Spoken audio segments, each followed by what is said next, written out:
Bapak Ibu Saudara yang diberkati dalam Tuhan, tema dalam khotbah pernikahan kudus, berkat Tuhan bagi keluarga yang takut akan Tuhan. Bagian ini dalam pengembalaan saya kasih tahu bahwa Leo dan Desi, pembacaan pada saat pemberkatan nikah kudus ini harus menjadi landasan pijak sampai kamu dua dipisahkan oleh maut. Setiap tahun merayakan ulang tahun pernikahan, bagian pembacaan ini harus kamu dua ingat, karena disinilah awal mula cikal bakal keluarga dibentuk dan dikuduskan oleh Tuhan. Seringkali kita selalu mengkaitkan berkat itu dengan bahagia, dengan ketika kita diberkati, dan ukuran kebahagiaan itu masing-masing orang mempunyai rumusan. Saya diberkati dan membuat saya bahagia ketika saya memiliki uang yang banyak. Saya diberkati dan membuat saya bahagia ketika saya mempunyai pekerjaan dan saya sudah mapan. Saya diberkati dan membuat saya bahagia ketika saya punya keturunan. Saya diberkati dan membuat saya bahagia ketika pasangan saya dia sempurna, baik istri maupun juga suami. Dari awal saya bertemu dengan dia, kegantengannya, kecantikannya, kepintarannya itu tidak berubah. Setiap orang mempunyai rumusan kebahagiaan yang akhirnya membuat ketika dia memperoleh itu dia bilang saya bahagia. Tetapi dalam kenyataannya rumusan itu sudah diteliti bahwa ternyata itu tidak bisa menjadi sebuah ukuran kebahagiaan. Karena ada yang sudah menikah dan mempunyai uang banyak, mempunyai jabatan, tetapi ada yang bilang saya belum merasakan kebahagiaan. Ada yang sudah dikasih keturunan, tetapi juga bilang saya tidak merasa kebahagiaan. Bahkan sudah mendapat istri yang cantik, istri yang baik, istri yang bisa mengelola keuangan di dalam rumah tangga, tetapi juga bilang saya tidak bahagia dengan dia. Jadi rumusan kebahagiaan yang menurut apa yang kita pikirkan itu ternyata harus meminta pertolongan dari Tuhan, berkat dari Tuhan untuk memberkati apa yang menjadi bagian yang diinginkan oleh kita. Karena kalau kita mendahului Tuhan untuk membuat semuanya itu bahagia, maka terjadi tentang soal-soal yang tadi saya sampaikan. Bapak Ibu Saudara, berbicara tentang berkat, dalam bahasa Ibrani itu dibilang barak. Itu diterjemahkan dengan sebuah bagian yaitu diberkati. Barak itu berarti bahwa setiap orang Israel maupun kita yang benar-benar hidup di dalam persekutuan dengan Tuhan, dia akan mengalami berkat yang bersumber daripada Tuhan, akan tinggal selama-lamanya dalam kehidupannya tiap hari. Sehingga setiap keluarga penting sekali untuk mencari berkat Tuhan, sehingga bahagia-bahagia kita menurut konsep kita itu bisa terjadi karena barak, karena berkat dari Tuhan itulah yang akan tinggal selama-lamanya dalam kehidupan rumah tangga kita. Nyanyian Syara Daud dalam menjalani kehidupannya, ia pun juga menyanyikan nyanyian ini yang dituangkan di dalam Mazmur 128 ayat 1 sampai 6. Setiap kita mengalami kehidupan, baik buruk, suka dan duka dalam kehidupan rumah tangga, seringkali kita menyanyikan nyanyian-nyanyian kesusahan, nyanyian-nyanyian galau, nyanyian-nyanyian kecewa. Kita lupa bahwa yang mana ketika kita sudah diberkati di dalam rumah Tuhan, maka nyanyian galau itu sudah tidak boleh lagi kita nyanyikan, nyanyian putus asa tidak boleh lagi kita nyanyikan, tapi kita nyanyikan nyanyian Tuhan. Karena dengan menyanyikan nyanyian kepada Tuhan, ada kekuatan yang kita dapati. Memang ada orang yang bilang, ketika saya ada di dalam pergumulan dalam keluarga, kalau menyanyi lagu dunia itu macam buat hati ini plong. Ya, jadi ketika ada soal-soal di dalam rumah, ya ada pasangan-pasangan itu bisa ketahuan istri lagi galau itu dengan lagu. Aku tak sanggup lagi menerima derita ini. Ketahuan dari lagu. Tidak mengungkapkan rasa, tidak bicara, tetapi dari lagu saja. Pak itu aku dia sudah tahu. Oh ternyata macam ini dia ada susah. Ya. Lalu Pak itu juga balas.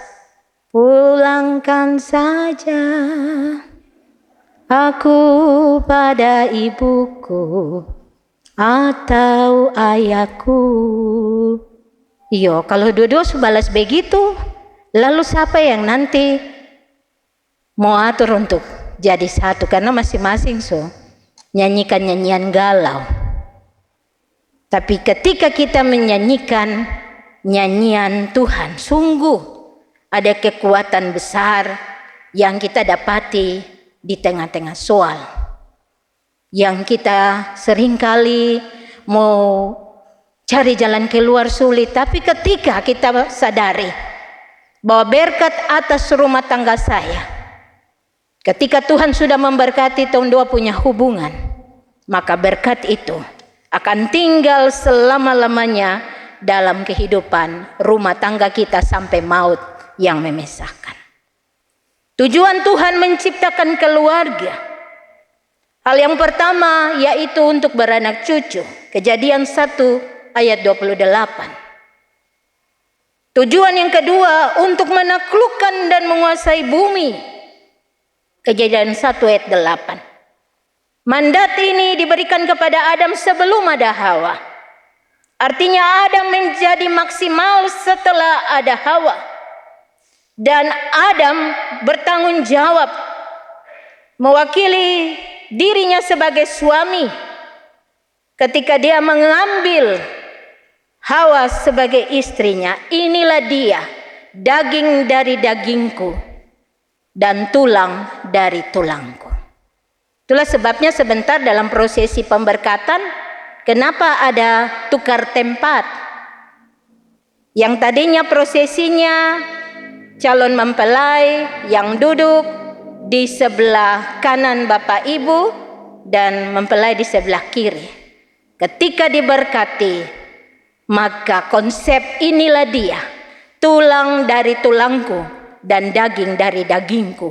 Mereka sudah kudus di hadapan Tuhan, mereka sudah sah di hadapan Tuhan. Apa yang terikat di dunia, terikat juga di surga.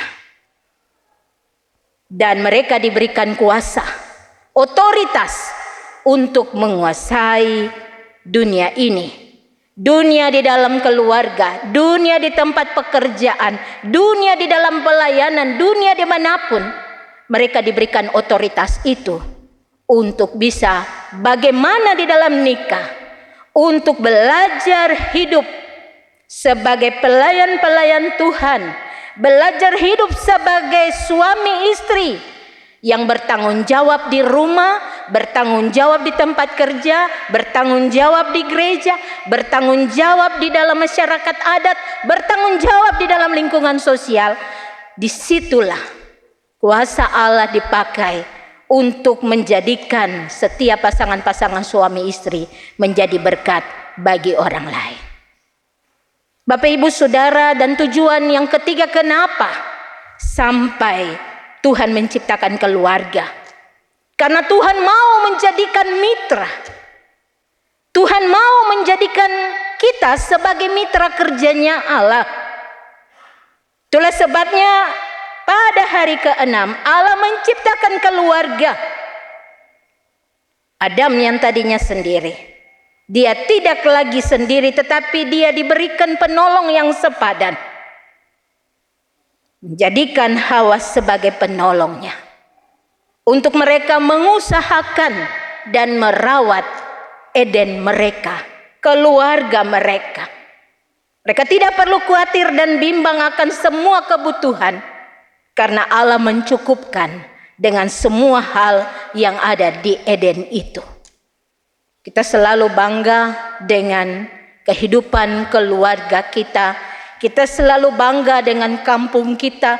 Kita selalu bangga dengan apa yang kita punyai. Bangga sekali bilang, ini sapu Eden. Ya, ketika ingat sebagai anak Oyo, dia pergi, dia bilang ini sapu Eden. Sebuah kebanggaan di dalam diri. Artinya bahwa ketika kita bermitra dengan Allah, maka sebuah kebanggaan bahwa kita dijadikan istimewa, dijadikan teman sekerja Allah yang mau untuk melaksanakan apa yang menjadi perintah dan mandataris Allah. Itulah tujuan di mana Allah menjadikan keluarga. Namun untuk bisa supaya syarat itu menjadi syarat yang menyatu dengan perjalanan hidup kita, maka di dalam pembacaan kita ini menuntun kita untuk bisa, supaya tujuan daripada Allah membentuk keluarga, maka hal yang pertama yang harus menjadi bagian yang kita senantiasa sungguhkan dan harus kita praktekkan dan harus kita lakukan, terlebih khusus pada ayat 1a dan 4b. Takut akan Tuhan. Takut akan Tuhan artinya menjauhi diri dari segala kejahatan. Takut akan Tuhan bukanlah ngeri, merinding seperti lewat di kuburan.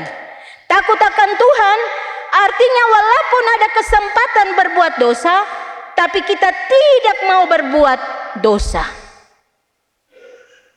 Bapak Ibu Saudara, contoh ini ketika kita baca di dalam kisah tentang Yusuf, ketika dia dicobai oleh istri Potifar, punya kesempatan bisa melakukan dosa, tetapi dia tidak melakukannya. Kendati pun istri Potifar itu sangat cantik, tetapi Yusuf dikuasai oleh Roh Kudus sehingga dia bisa menolak semua bujuk rayu dari istri Potifar. Itu contoh di dalam firman Tuhan. Tapi contoh-contoh lain di dalam kehidupan, kasus-kasus di dalam rumah tangga, ada banyak pasangan-pasangan yang tidak takut akan Tuhan, sehingga bisa melakukan relasi-relasi lapis 2, lapis 3, karena tidak menyadari bahwa hidup rumah tangganya sudah menyertai Tuhan di dalamnya. Tuhanlah yang membentuk rumah tangga kita. Sehingga seringkali karena kegelisahan hati, karena galau, tidak curhat kepada Tuhan, tidak jadikan istri atau suami sebagai teman curhat, tapi curhat di kantor. Bersyukur di kantor itu teman curhatnya laki-laki. Tapi kalau perempuan, maka dia kalau lihat bapak ganteng, ibu cantik, dompet tebal, pasti dia juga kan bilang, kasihan, saya juga punya soal seperti itu. Setiap hari ketika curhat-curhat, akhirnya Yang tadinya teman bukan rasa teman, tapi teman rasa lain. Ya, jadi rasa takut akan Tuhan itu harus kita minta dari Tuhan untuk memberikan rasa itu, supaya kita menolak semua bujuk rayu iblis. Kita tolak di dalam nama Tuhan. Kalau kita mau supaya rumah tangga yang dibentuk oleh Tuhan ini berjalan sampai maut yang memisahkan. Hal yang kedua, syarat untuk menerima berkat atas rumah tangga, yaitu hidup menurut jalan Tuhan. Ayat 1b.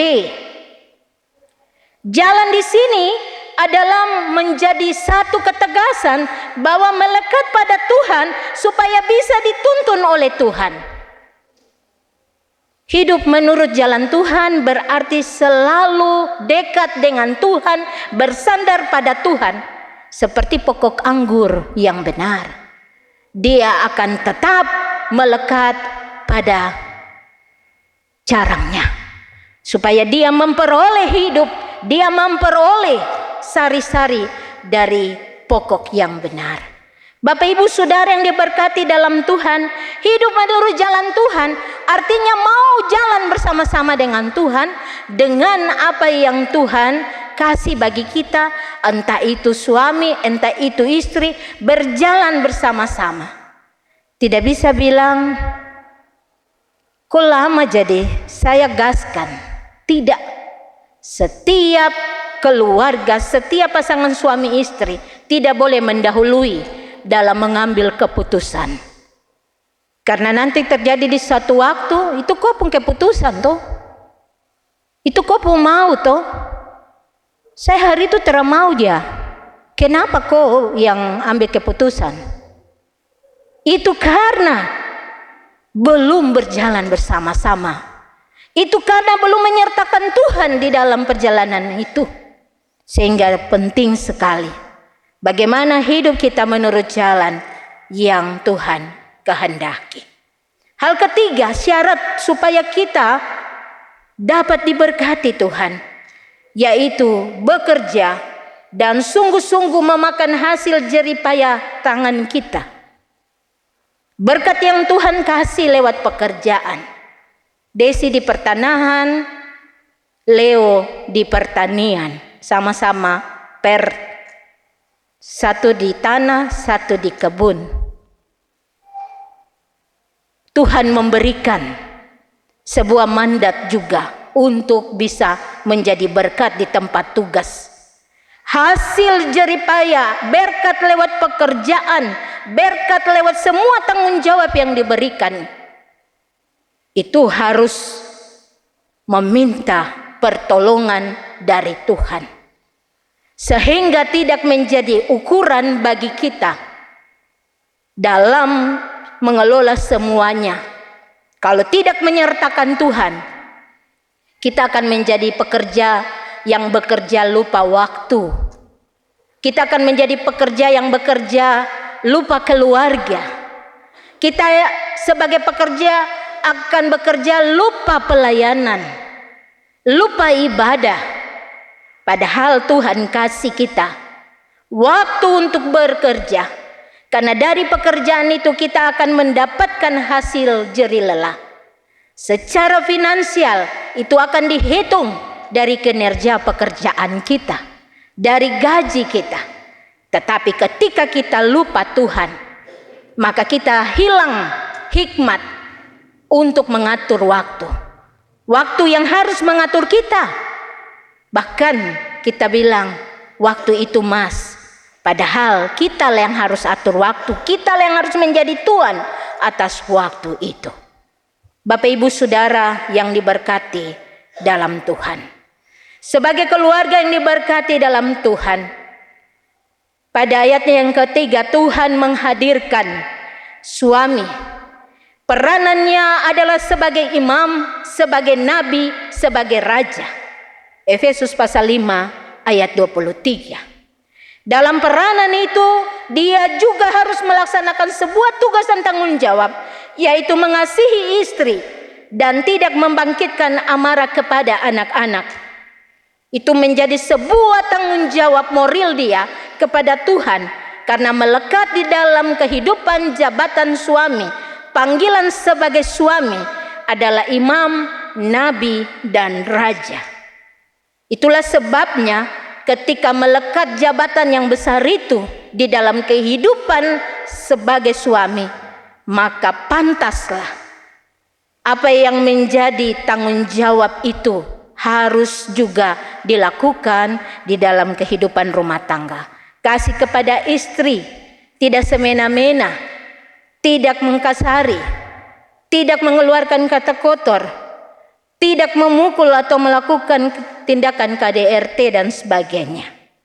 Dalam nasihat pernikahan kemarin, memang ada satu bagian yang harus juga disampaikan di dalam prosesi pengembalaan, bahwa ada penjabaran atau sosialisasi tentang hukum KDRT, karena seringkali itu terjadi. Tetapi sebagai keluarga di dalam Tuhan, kalau kita mengasihi Tuhan, maka kita tidak akan semena-mena untuk pasangan yang Tuhan sudah berikan bagi setiap suami. Bapak ibu saudara, istri pun juga demikian. Dia dijadikan sebagai penolong, pendamping. Itulah sebabnya di dalam rumusan, inilah dia tulang dari tulangku dan daging dari dagingku. Itu tidak diambil dari tulang kepala, itu tidak diambil dari tulang kaki, tapi itu diambil dari tulang rusuk. Artinya Tuhan menjadikan mereka sebagai relasi.